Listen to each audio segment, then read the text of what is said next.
That's a great question because it's really misunderstood. And of course, the most important thing to know that whether it's even worth doing it at all or not depends on the individual situation with the man or the woman. You know, how old is the woman? What are the other medical problems that are there? These really matter a lot. And how, if there is a sperm problem, how bad are the sperm? Because IUI will help with sperm, but it's not going to help if the sperm are really, really poor, right? It's not going to help there. Generally speaking, for most couples, at least 3 months of clomiphene and IUI are indicated. It's a reasonable thing to do. Even for women getting up into their late 30s, it's arguable for women in their early 40s whether they should spend 3 months on clomiphene and IUI. Maybe yes, maybe no in some situations. If they have a very short duration of infertility and everything looks pretty normal, it might be reasonable to use 3 months. If their ovarian reserve looks good and they're 40 or 41, it might be reasonable to do. But for someone else, if a couple come in and they've been trying a long time, you know, 2, 3, 4 years, the woman's not pregnant, they should really go straight to IVF. For a young woman who's say under 35, it's probably reasonable to go up to 6 months with clomiphene and IUI, up to 6 months.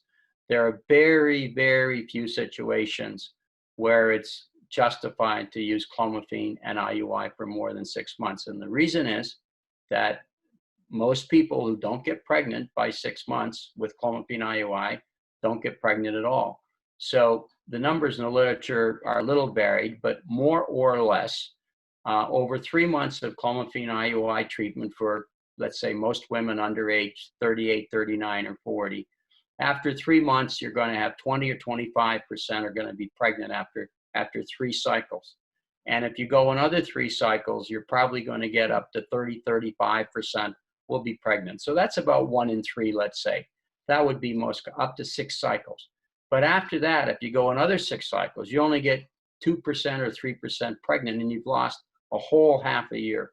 So it's very unusual that it's worth going more than 6 months. Occasional exception might be if the fella has poor sperm and they're using his sperm, and then you decide to go to donor sperm, then that's different. Then you'd sort of reset the clock on it. So, there's always exceptions, has to be individualized. But generally speaking, younger couples, 3 to 6 months of treatment, older couples in some situations, up to 3 months. And for much older with other problems, they should probably just avoid the clomiphene IUI and go straight to IVF.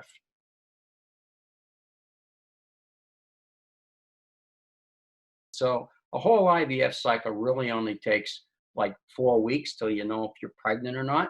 But there's a little bit of prep time before, and sometimes some medication is used for several weeks before the actual IVF cycle starts. So 1 to 2 months for the actual cycle. So what happens then with IVF? You see a specialist to do a consultation. They usually want a couple more tests, depending on how much has been done already. And all of that prep time can probably take maybe a couple of months. And then an IVF cycle depends on the types of protocols that are being used. But many of the protocols sort of require, but not all, require sort of a month of suppressing the ovary before ovarian stimulation. A lot of protocols now don't use that. And so the actual IVF cycle itself really only takes, a month, and the active treatment's only about 2.5 weeks, because it involves, on average, about 10 days of taking ovarian stimulation drugs that are called gonadotropins. Gonad means ovary, and tropin means growth factor. So a gonadotropin is a growth factor for the ovary. And the gonadotropins stimulate the development of a lot of eggs in the ovaries. That's the purpose of the gonadotropins, is to have the ovary develop more of the eggs that are already there every month, but mostly only one develops and ovulates. With gonadotropins, you want as many as possible, generally speaking, to develop and ovulate. And that takes about 10 days.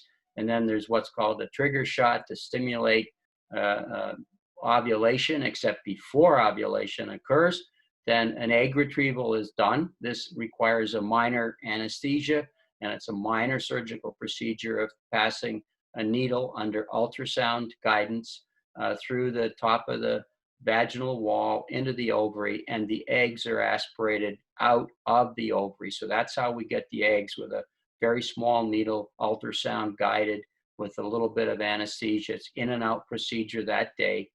And then the eggs are fertilized with the sperm in the next few hours, either with a conventional, just a lot of sperm on the egg, or you can take a single sperm and inject it into the egg. That's called intracytoplasmic sperm injection, or ICSI.